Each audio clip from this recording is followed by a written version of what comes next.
Hey everybody, Gabe Soares from Soares Tactics. So on Patreon, I had an inquiry about what I thought about shotguns. And the main question was, they remembered back in the day when we were working on Sega shotguns, and they asked why we had stepped away from them and so on. And, I gave them a totally honest answer. I said, the reason was the magazines that were available for the Sega, the only ones that were worth a damn were the ones made in Russia at Ishmash. There were 5-round magazines, which were very, very easy and handy to use, and there were 8-round magazines, which were almost as handy to use, but they were expensive as hell. At one point, I even tried to import some of them, and that didn't go very well because, the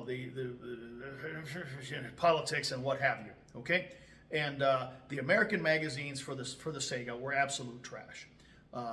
So here we had this shotgun that was unusable because I couldn't tell you this is the magazine you want. I wasn't going to sell you a shotgun and then sell you a piece of shit magazine and then have you complain that the weapon didn't work because the magazine sucked. And that would be the end result. So I stepped away from it. But what I'm going to tell you is this: in my opinion, shotguns are a limited use weapon. They are a weapon that you go and take to a pistol fight. They're not weapons that require high volume of fire. Okay, they require intensity of use, short duration, and then things are done. You don't see shotguns used in infantry combat. You don't see shotguns used in any type of environment that requires sustained fire because the ammunition is bulky, it's difficult to carry, it's heavy, and when you're talking about shotgun magazines, unless your hands are the size of Sasquatch, they are a pain in the ass to deal with. Okay? Now, they are all the rage in gun sport because people don't have to reload, but gun sport is marginally interesting to me, okay? And so my focus is street fighting and teaching people how to street fight and so on.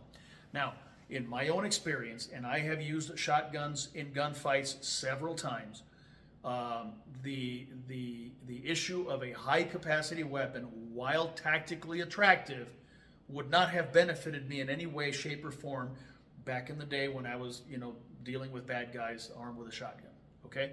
The most rounds that I ever fired in an engagement were 3 rounds. Okay, so and back then we had Remington 870s with a 4 round magazine for round 2, and I carried where are they? I carried a couple of these like this. Okay, now these are dummy rounds, but I carried them opposite sides of the belt, right and left. I wasn't doing appendix back then. And so I had buckshot on one side, slugs on the other. Even though slugs were not approved for use, don't ask, don't tell. Okay, so this is what I used. Okay, and so what I would do is I'd grab the shotgun, rack the action because we carried it cruiser ready, which was empty chamber, full magazine, and then I'd grab one of these, pop it in, so I had a full 5, and we were off to the races. Okay, now listen, I never went through an entire tube of ammunition and had to reload. Okay, now that's not to say that it won't happen, but reloading a shotgun with these cartridges, these shells, is going to be considerably easier than trying to manipulate 2 magazines. Okay, so in my expert opinion, based on my years in law enforcement in LA in the 1990s, a magazine-fed shotgun is not going to be of any use to you. Okay, it's better to go with something like this: short duration, high intensity, over quick. All right, now I got a couple of examples here. All right, this one here. This is an example of our stakeout. This is actually the amphibian. We added these rifle sights and NP3'd the whole thing and so on. We originally made one of these for a gentleman in Alaska that wanted to use this for bear protection. I thought it was so cool that I had one made up for myself, and I kept this. This is a quintessential 870 shotgun, and I think that most social issues that need to be addressed with a shotgun could easily be handled with something like this. Okay, so I've got 5 + 1, that's 6 rounds of double-aught buckshot. Brother, if your gunfight needs more than that, you picked the wrong weapon, okay? You know, having a big fat magazine hanging off of here with a couple more rounds that now is going to make the weapon ungainly and slow and everything else, I don't think that's the answer, okay? Now, there are advances in shotgun use beyond the 870. And I'll tell you, I really like the 870. And when I train with shotguns, I train with my 870s because that's what I came up with.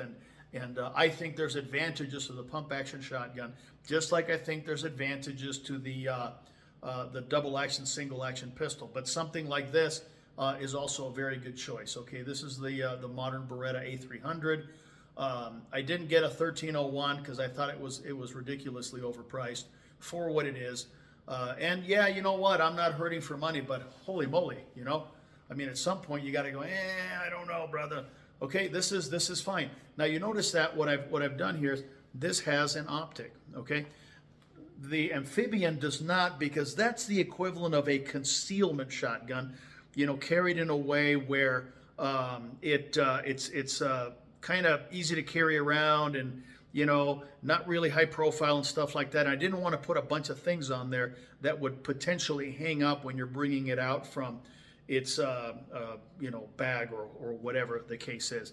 But something like this, that is, you're not hiding anything by grabbing one of these. Okay, putting an optic on here is a good idea.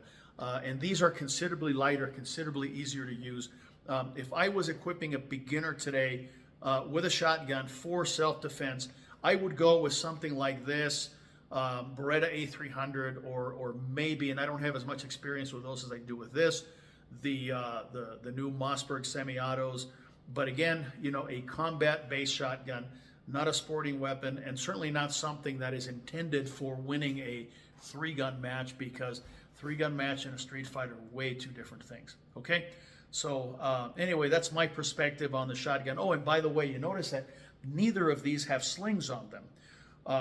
When you attend a shotgun class, you have to have a sling for administrative reasons. But for your home defense type weapon, you do not. The only time I put slings on these is if I'm going in the backcountry and for one reason or another I decided to take a shotgun with me, then I'll add slings to these. But otherwise, they remain slingless, and that's just fine. Okay. Anyway, that's my perspective on the shotgun. I hope that I didn't burst your bubble. You were, you know, saving your quarters for a magazine-fed something or other. You know what? Just get a Beretta A300 or a 1301 or even one of the time-tested and proven 870s and train with it. I'm going to do a video on our shotgun gunfighting class maybe this fall. Right now I'm at work on the pistol video. But the shotgun video will be the next one, and then after that, of course, the rifle, and then, you know, God knows what else. You know, if we have access to things, we will do all sorts of different training videos. But that's it. If you have any questions, again, reach out to me on Patreon, patreon.com/Suarez Tactics, and you know, I'll answer any questions that you have. And that's it. Okay, peace out.